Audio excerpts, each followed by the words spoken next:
Delhi NCR एक बार फिर भूकंप के झटकों से दहल उठा। भूकंप के ये झटके काफी देर तक महसूस किए गए। भूकंप का केंद्र अफगानिस्तान के फैजाबाद में था और हिंदुकुश क्षेत्र में रिएक्टर स्केल पर इसकी तीव्रता 6.2 रही।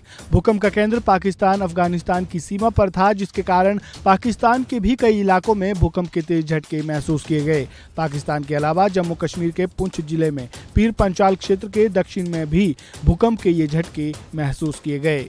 यह ऐसा पहला मौका नहीं है जब दिल्ली एनसीआर में भूकंप के झटके महसूस किए गए हों। इससे पहले भी कई बार भूकंप के झटकों से दिल्ली एनसीआर कांपा है। पिछले साल नवंबर महीने में ही दिल्ली एनसीआर में भूकंप के कई झटके महसूस किए गए थे। ऐसे में सवाल ये उठता है कि दिल्ली एनसीआर में बार बार भूकंप के ये झटके किसी खतरे का अंदेशा तो नहीं है। दरअसल भूकंप के लिहाज से देश को 4 जोन में अलग अलग बांटा गया है। वहीं दिल्ली को भूकंपीय क्षेत्र जोन 4 में जगह दी गई है। इसमें होने की वजह से राजधानी भूकंप का तेज झटका बर्दाश्त करने की स्थिति में नहीं है। वैज्ञानिकों के मुताबिक धरती के भीतर हलचल बढ़ रही है और यही वजह है कि दिल्ली के साथ साथ उत्तर प्रदेश और कानपुर और लखनऊ जैसे शहरों में भी भूकंप का खतरा मंडरा रहा है। बता दें कि भारत में दिल्ली को हाई रिस्क सिस्मिक जोन में रखा गया है।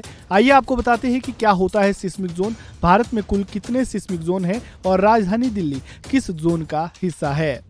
सिस्मिक जोन का मतलब है उच्च जोखिम वाले भूकंपीय क्षेत्र, यानी वो जगह जहां भूकंप आने की संभावना बहुत ज्यादा होती है।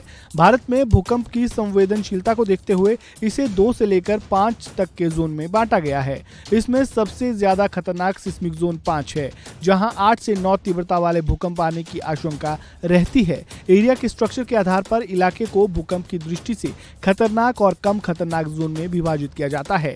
बढ़ती आबादी और तेजी से बनती ऊंची इमारतों के कारण दिल्ली एनसीआर भूकंप की दृष्टि से और भी खतरे में है। जेएनयू के एक प्रोफेसर के मुताबिक दिल्ली एनसीआर में कभी भी बड़ा भूकंप आ सकता है।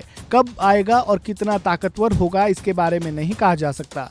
विशेषज्ञों की माने तो बार बार छोटे भूकंपों के आने के कारण धरती के अंदर की गर्मी बाहर निकल जाती है। इस कारण बड़े पैमाने पर यहाँ नुकसान की कोई आशंका तो नहीं होती है, लेकिन बार बार आते ये भूकंप भविष्य के लिए अच्छे नहीं है।